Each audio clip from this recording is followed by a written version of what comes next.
Hello guys. सो स्वागत है आपका C10 एजुकेयर के यूट्यूब चैनल पे। प्रीवियस वीडियो में हम लोग ने चैप्टर नंबर 1 एंड 2 के इंपॉर्टेंट क्वेश्चंस देखे थे केमिस्ट्री के, that is solid state and solution के। अभी ये वाले वीडियो में हम लोग डिस्कस करने वाले चैप्टर नंबर 3 के इंपॉर्टेंट क्वेश्चंस। चैप्टर नंबर 3 जो कि नाम है उसका आयोनिक इक्विलिब्रियम। ठीक है, सो हम लोग क्या करने वाले हैं इस वीडियो में, मैं तुम लोग को बताने वाला हूँ कि आयोनिक इक्विलिब्रियम में कौन से जो क्वेश्चन है वो ज़्यादा इंपॉर्टेंट है, सो दैट तुम लोग को वही क्वेश्चन जो है वो ईजिली अच्छे से करके जाने हैं पेपर में। तो पहला वाला जो क्वेश्चन है वो तुम लोग को आ सकता है कि डिफाइन पीएच एंड पीओएच। तो पीएच एंड पीओएच को डिफाइन करना है, उसके साथ साथ क्या करना है तुम लोग को, डिराइव करना है पीएच और पीओएच का रिलेशनशिप। अभी इसमें मैं क्या बताऊंगा, ध्यान से सुनना। जब तुम लोग पीएच और पीओएच का डिफाइन करोगे तो तुम लोग को एज इट इज डिफाइन करना है, उसमें कुछ भी गड़बड़ नहीं करना है। और जब तुम लोग डिराइव करोगे ना रिलेशनशिप को, दैट इज पीएच और पीओएच के, तो तुम लोग को है ना उसमें से चालू करना है, कहाँ से पता है क्या, आयोनिक प्रोडक्ट ऑफ वाटर से। कहाँ से चालू करना है, आयोनिक प्रोडक्ट ऑफ वाटर।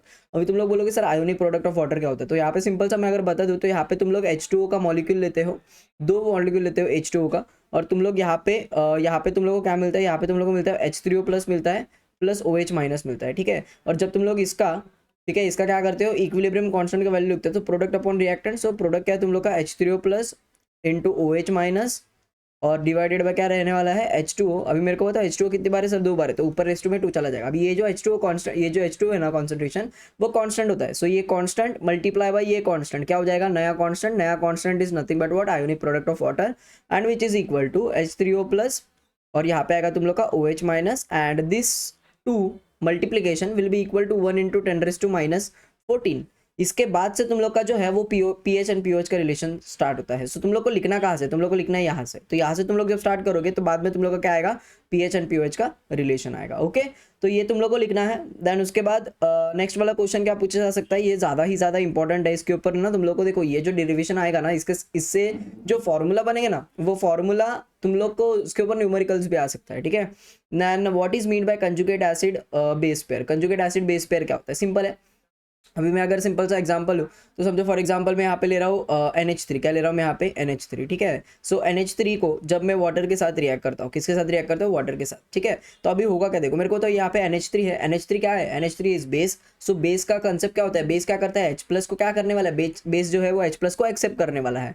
सो ये NH3, and we know that water is amphoteric in nature, that means water जो है वो बेस की तरह भी एक्ट कर सकता है, एसिड की तरह भी एक्ट कर सकता है। अभी ध्यान से सुनना क्या बोलने वाला हूँ।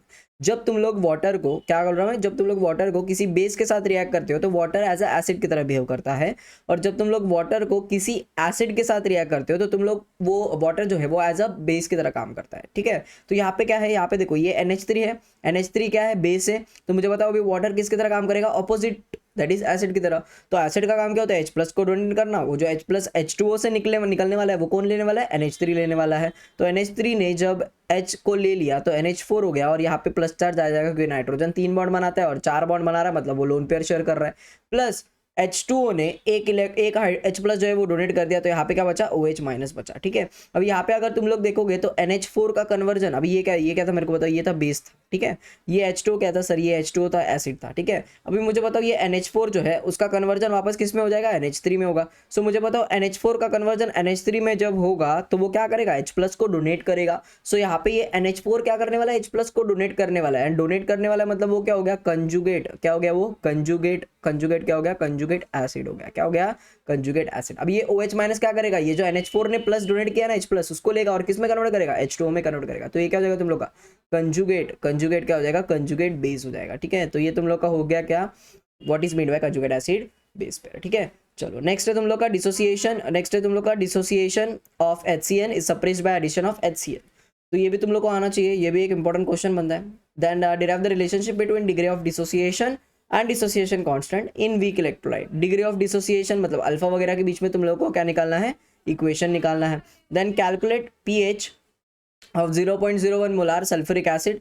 ये न्यूमेरिकल तुम लोग को आ सकता है। Why cations are Lewis acid. अभी मुझे बताओ लुईस कंसेप्ट क्या है। लुईस कंसेप्ट ये बोलता है कि अगर इलेक्ट्रॉन जो है, इलेक्ट्रॉन अगर कोई डोनेट कर रहा है तो वो क्या होता है, बेस होता है। ठीक है, इलेक्ट्रॉन अगर कोई एक्सेप्ट कर रहा है तो वो क्या होता है, एसिड होता है। अभी मुझे बताओ कैटायन जो है उसके ऊपर प्लस चार्ज होता है, राइट। सो प्लस चार्ज होता है मतलब क्या है, वो क्या करना चाहेगा, स्टेबल होना चाहेगा। स्टेबल कैसे होगा, जब वो इलेक्ट्रॉन लेगा, और जब वो इलेक्ट्रॉन लेगा तो उसी को हम लोग क्या बोलेंगे, लुईस एसिड बोलेंगे। ठीक है, नेक्स्ट है why is KCl solution neutral to litmus paper. KCl का सोल्यूशन लिटमस पेपर में न्यूट्रल क्यों होता है, ठीक है, क्योंकि वो strong acid and strong base से बना हुआ है। नेक्स्ट जब हम लोग बात करेंगे how are basic buffer solution prepared, basic buffer and buffer के जो सॉल्यूशंस है उसके टाइप्स जो है बफर के टाइप्स वो एक बार अच्छे से देख के जाना।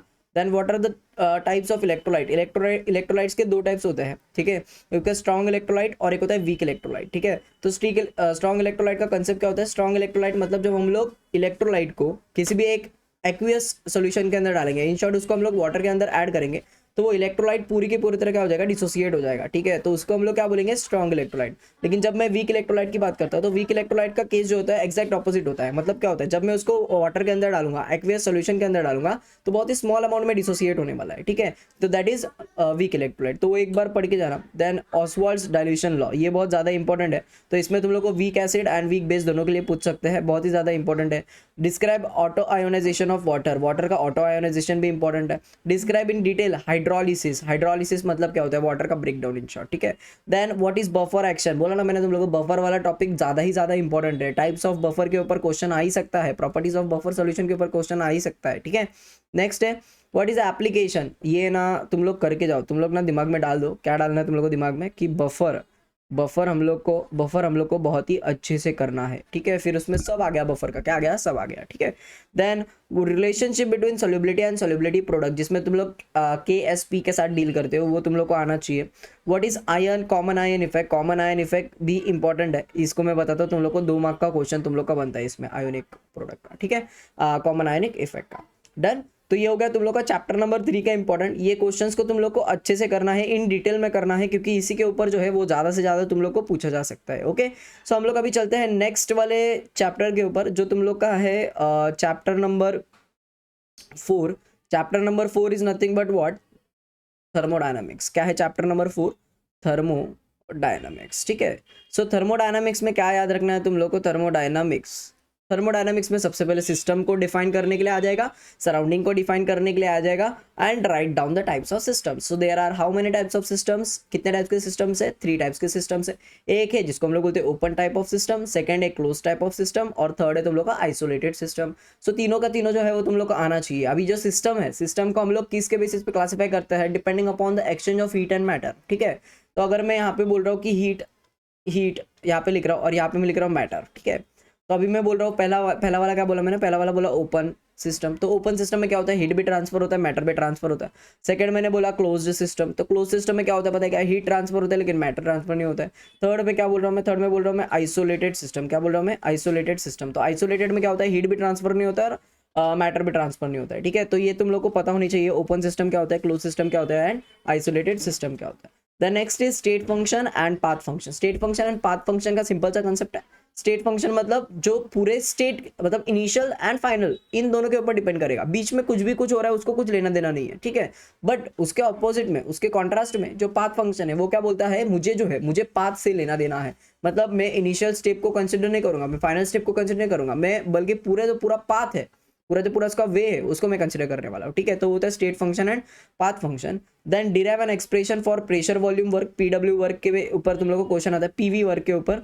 Then what is units of energy and work, energy and work का तुम लोगों को टेक्स्ट बुक में एक पेज पे तुम लोग को पूरा दिया हुआ है, वो भी ज़्यादा इंपॉर्टेंट है, एनर्जी एंड वर्क के यूनिट्स दिए हुए हैं।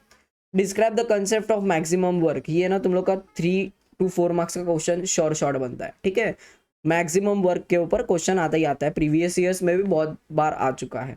देन एडियाबैटिक प्रोसेस क्या होता है, आइसोबैरिक। एडियाबैटिक प्रोसेस में हीट का एक्सचेंज नहीं होता है, आइसोबैरिक प्रोसेस में प्रेशर का एक्सचेंज नहीं होता है, प्रेशर कांस्टेंट होता है।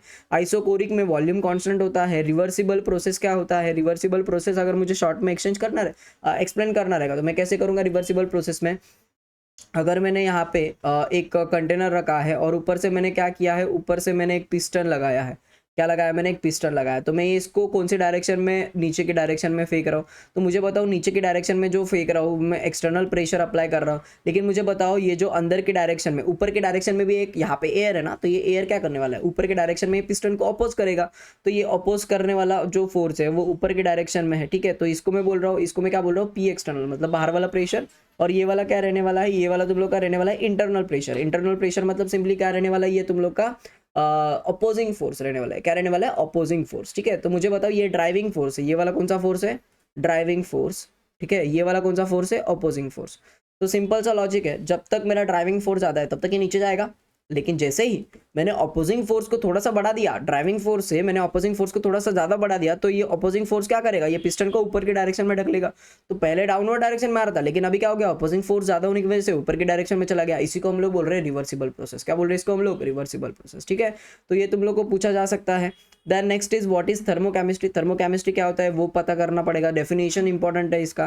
Then what is bond enthalpy. Bond enthalpy मतलब क्या होता है, 1 मोल ऑफ बॉन्ड को ब्रेक करने के लिए जो अमाउंट ऑफ एनर्जी रिक्वायर्ड है that is known as bond enthalpy. Okay, then first law of thermodynamics, very very important. Thermodynamics के लॉस करके जाओ अच्छे से। ठीक है, what is enthalpy of fusion. Gibbs energy क्या होता है, गिब्स एनर्जी के ऊपर भी क्वेश्चन आ सकता है। गिब्स एनर्जी मतलब डेल्टा जी होता है। और इसमें एक और बात, ठीक है, तुम लोग को है ना टेक्स्ट बुक में डेल्टा जी एंड स्पॉन्टेनिटी, ठीक है, क्या बोला मैं, डेल्टा जी एंड स्पॉन्टेनिटी के बीच में रिलेशन दिया हुआ है। ठीक है, वो तुम लोग अच्छे से करके जाना। केसेस है उसमें 3-4 केसेस है। डेल्टा जी का वैल्यू ग्रेटर देन 0 रहेगा तो क्या होगा, डेल्टा जी का वैल्यू लेस देन 0 रहेगा तो क्या होगा, डेल्टा जी का वैल्यू इक्वल टू 0 रहेगा तो क्या होगा। ठीक है, तो वो ज़्यादा इंपॉर्टेंट है, वो तुम लोग को पूछा जा सकता है। What is enthalpy of fusion. Enthalpy of fusion क्या होता है, very very important. What is standard state of substance. Standard state of substance मतलब क्या होता है, जहाँ पे टेम्परेचर कितना रहेगा, 25 डिग्री सेल्सियस रहेगा। ओके, ये सब तुम लोग को पता होना चाहिए। Then state second law of thermodynamics in terms of entropy. मैंने बोला ना लॉज, ये इंपॉर्टेंट है। If the enthalpy change of the reaction is delta H, how will you calculate entropy of the surrounding. So delta H and delta S के बीच में तुम लोग को रिलेशन निकालना है। Obtain the relationship between delta G naught that is Gibbs energy, standard Gibbs energy and equilibrium constant. एक formula बनता है, वो formula numerical point of view ज़्यादा इंपॉर्टेंट है। What is entropy and give its unit. ये 2 mark का question है तुम लोग का, श्योर शॉर्ट क्वेश्चन है। ठीक है, next what is a standard enthalpy of combustion. Combustion क्या होता है उसके बारे में पूछा जा सकता है। What is enthalpy of atomization. Obtain the expression for the work done in chemical reaction, ये भी इंपॉर्टेंट है। केमिकल रिएक्शन का वर्क डन जिसमें डेल्टा एन का टर्म आता है। ठीक है, derive the expression for PV work के भी ऊपर तुम लोग को क्वेश्चन पूछा जा सकता है। ओके, नेक्स्ट है तुम लोग का, नेक्स्ट वाला जो है दैट इज वेट मैं हटा देता हूँ। ओके, नेक्स्ट है तुम लोग का जिसमें तुम लोग को पूछा जा सकता है इंटेंसिव प्रॉपर्टी क्या होता है। 2 है इसमें, एक्सटेंसिव प्रॉपर्टी भी है एंड इंटेंसिव प्रॉपर्टी भी है। तो यहाँ पे दोनों के बारे में पूछा जा सकता है। Explain why densities and intensive property. Derive expression for maximum work, जो मैंने ऊपर ऑलरेडी बताया तुम लोग को इंपॉर्टेंट है। Relationship between delta H and delta U is also important. And one of the important laws in this chapter is Hess law. क्या है वो, हेस लॉ, जिसके ऊपर तुम लोग को एग्जाम्पल के थ्रू तुम लोग को वो लॉ को एक्सप्लेन करना है। तो बच्चों आज हम लोग ने ये वीडियो में क्या क्या कवर किया, 2 टॉपिक्स कवर किए, 2 चैप्टर कवर किए, जिसके मैंने तुम लोग को इंपॉर्टेंट क्वेश्चंस बनाया। भले ही तुम लोग इसके स्क्रीनशॉट्स निकालो, इसके लिए मैंने तुम लोग को बताया था एक बुक बनानी है। वो बुक बनाने के बाद तुम लोग को ये क्वेश्चंस को नोट डाउन करना है, इसके आंसर्स को अच्छे से समझ के पूरे लिखने हैं बुक में और उसी को याद करना है। ठीक है, समझा क्या बोला मैंने, क्योंकि ये जो है ना ये बहुत ही ज़्यादा इंपॉर्टेंट क्वेश्चंस मैं तुम लोग को बता रहा हूँ, जिससे तुम लोग को बोर्ड्स में ना बहुत ज़्यादा हेल्प होने वाली है। ओके, सो ठीक है, तो ये 2 चैप्टर के हो गए। टोटल हम लोग ने 4 चैप्टर कवर किए। इसके पहले मैंने एक वीडियो अपलोड किया था जिसमें सॉलिड स्टेट एंड सॉल्यूशन के इंपॉर्टेंस मैंने बताए थे। अभी हम लोग ने आयोनिक एंड थर्मो के इंपॉर्टेंस कवर किए। हम लोग क्या करने वाले, पहले पूरा फिजिकल कवर करने वाले। अभी हम लोग के और 2 चैप्टर बचे, that is electrochemistry and chemical kinetics. कुछ दिनों में मैं उसके भी वीडियो अपलोड करूंगा, उसके भी इंपॉर्टेंट क्वेश्चंस का वीडियो अपलोड करूंगा जो तुम लोग को अच्छे से करना है। उसके बाद हम लोग जाएंगे ऑर्गेनिक केमिस्ट्री के ऊपर। ऑर्गेनिक केमिस्ट्री को पूरा करने के बाद हम लोग जाएंगे इनऑर्गेनिक के ऊपर एंड एंड में हम लोग जाएंगे अप्लाइड केमिस्ट्री के ऊपर। ठीक है, क्योंकि वेटेज के पॉइंट ऑफ व्यू हम लोग जा रहे हैं ना, वेटेज अनुसार जा रहे हैं। Okay, so thank you.